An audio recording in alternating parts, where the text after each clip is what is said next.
కేంద్ర మంత్రి బండి సంజయ్ కుమార్ నిధుల సహకారంతో వేములవాడ పట్టణం 4వ వార్డు మహాలక్ష్మి వీధిలో బోరుబావి భూమి పూజ కార్యక్రమం నిర్వహించారు. ఈ కార్యక్రమానికి ముఖ్య అతిథిగా వేములవాడ నియోజకవర్గ ఇన్ఛార్జ్ డాక్టర్ చెన్నంనేని వికాస్ హాజరై కొబ్బరికాయ కొట్టి కార్యక్రమాన్ని ప్రారంభించారు. ఈ సందర్భంగా ఆయన మాట్లాడారు. స్థానిక ప్రజల మౌలిక వసతుల అభివృద్ధికి కేంద్ర మంత్రి బండి సంజయ్ కుమార్ సహకారం కీలకమని తెలిపారు. వేములవాడ పట్టణ అభివృద్ధి కోసం భవిష్యత్తులో కూడా నిరంతరం కృషి చేస్తామని పేర్కొన్నారు. ఈ కార్యక్రమంలో పట్టణ అధ్యక్షుడు రాపెల్లి శ్రీధర్, జిల్లా ప్రధాన కార్యదర్శి సిరికొండ శ్రీనివాస్, సీనియర్ నాయకులు, పార్టీ కార్యకర్తలు, వార్డు ప్రజలు పాల్గొన్నారు. श्रीराम जय श्रीराम जय श्रीराम जय श्रीराम भारत माता की जय भारत माता की जय।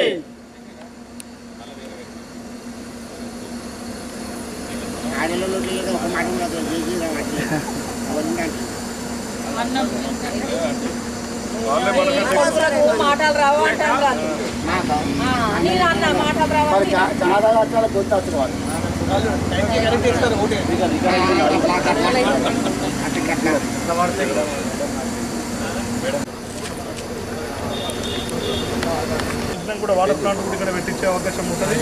దయచేసి మన 4 కావచ్చు 5 వార్డు కావచ్చు బీజేపీ అభ్యర్థులకి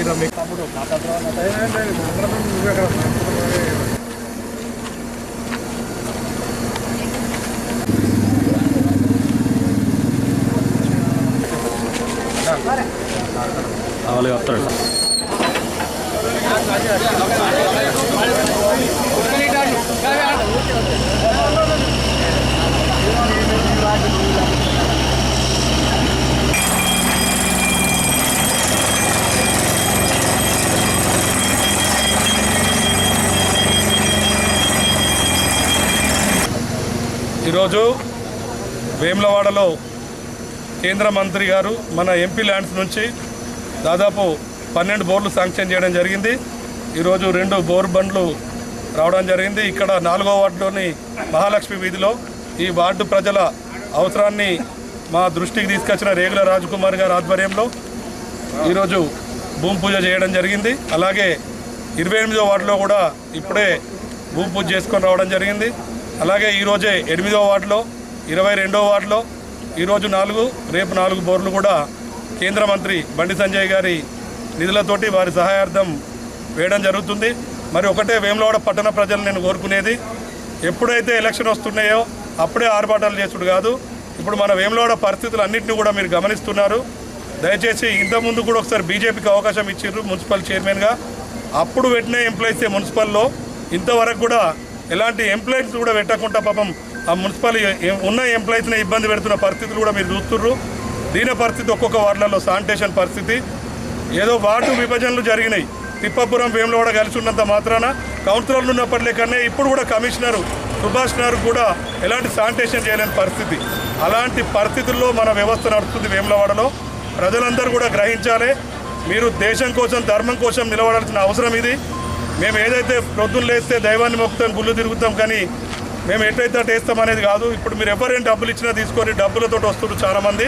కానీ బీజేపీ క్యాండిడేట్స్ ఎక్కడున్నా కూడా మీరు ధర్మానికి ఓటేసి గెలిపించినట్టయితే, ఈసారి మున్సిపల్లో బీజేపీ కూర్చున్నట్టయితే మరొకసారి వేములవాడని అభివృద్ధి ప్లాన్లో తీసుకుపోతాం. మీకు తెలుసు, ఆకాశగంగా కావచ్చు, బతుకమ్మ తెప్ప కావచ్చు, స్వజలధార బావి కావచ్చు, వేములవాడలో ఎవరి ద్వారా డెవలప్ అయిందో మీ అందరికీ తెలుసు. దయచేసి మరొకసారి విన్నవించుకుంటున్నాం. ఇప్పుడు రానున్న ఎన్నికల్లో బీజేపీ అభ్యర్థుల్ని గెలిపించాలని వేడుకుంటున్నాం. భారత్ మాతాకి జై. ఈరోజు కేంద్ర మంత్రివర్యులు సంజయ్ అన్న గారి ఆధ్వర్యంలో 4వ వార్డు మరియు 5వ వార్డులో బోరు శాంక్షన్ చేయడం జరిగింది. భారతీయ జనతా పార్టీకి మీరు ప్రజలారా ఒక్కసారి అవకాశం ఇచ్చి మమ్మల్ని చూపిస్తే మేము అభివృద్ధి ఏదో చూపిస్తామని మిమ్మల్ని అందరినీ వేడుకుంటున్నాం. కేంద్ర మంత్రి బండి సంజయ్ గారు వేములవాడలో కానీ వీని ఎరుగని రీతిలో అభివృద్ధి కార్యక్రమాలు చేపడుతున్నారు. స్వయాన దేశ ప్రధానమంత్రి నరేంద్ర మోడీ గారిని దక్షిణ కాశీకి తీసుకొచ్చి వేములవాడ ప్రాంతాన్ని వారి దృష్టిలో తీసుకొచ్చింది. ఈ ప్రాంతాన్ని అభివృద్ధి చేయాలని కూడా నరేంద్ర మోడీని వాళ్ళు కన్విన్స్ చేసిండ్రు.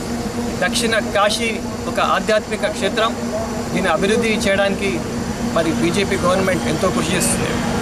దాదాపు సంజయ్ గారు ఎంపీ ల్యాడ్స్ ద్వారా 2 కోట్ల విలువ గల బోర్ బాయిలే కావచ్చు, సీసీ రోడ్సే కావచ్చు, హైమాస్ లైట్సే కావచ్చు, కమ్యూనిటీ హాల్సే కావచ్చు, ఇలా చేసుకుంటూ పోతున్నారు. రాబోయే రోజుల్లో ఈ టెంపుల్ సిటీని ప్రసాద్ స్కీమ్లో కూడా వాళ్ళు తేబోతున్నారు. టెంపుల్ ప్రసాద్ స్కీమ్లో హాస్పిటల్లో మొన్ననే దాదాపు 2 crores వర్త్ ఎక్విప్మెంట్, అత్యాధునిక పరికరాలు ఏరియా హాస్పిటల్లో వారు డొనేట్ చేయడం జరిగింది. ముఖ్యంగా విద్యా వైద్యం వారికి ఎంతో కీలకంగా సంజయ్ గారు చూస్తారు. అందుకే పేద పిల్లలకు గవర్నమెంట్ స్కూల్స్, శిశు మందిర్ చదువుతున్న పిల్లలకు కూడా సైకిల్ కూడా నరేంద్ర మోడీ సంజయ్ గారు ఇచ్చి, అది మోడీ గిఫ్ట్గా ప్రపంచంలో ఎక్కడ లేని, భారతదేశంలో ఏ పార్లమెంట్ పరిధిలో ఇలా సైకిల్ పంపిణీ చేయలే. కేవలం మన కరీంనగర్ పార్లమెంట్ పరిధిలోనే ఇలాంటి సేవా కార్యక్రమాలు నడుస్తున్నాయి. రాబోయే రోజుల్లో కూడా ఖచ్చితంగా బండి సంజయ్ గారు ఈ ప్రాంతాన్ని మంచిగా అభివృద్ధి చేసి మరి దక్షిణ కాశీగా పేరుగాంచిన దాన్ని ఇంకో పెద్దగా ఒక టెంపుల్ సిటీగా తీసుకొచ్చి ముందుకెళ్తారని మనం భావించి, మీరందరూ మరి ప్రజలందరూ భావించి, దేశం ధర్మమే కాదు డెవలప్మెంట్ కేవలం బీజేపీతోనే సాధ్యమవుతుందని ప్రజలు గుర్తించి రాబోయే మున్సిపల్ ఎన్నికల్లో బీజేపీ అభ్యర్థులని బలపరచాలని కోరుకుంటూ మీకు అందరికీ ధన్యవాదాలు.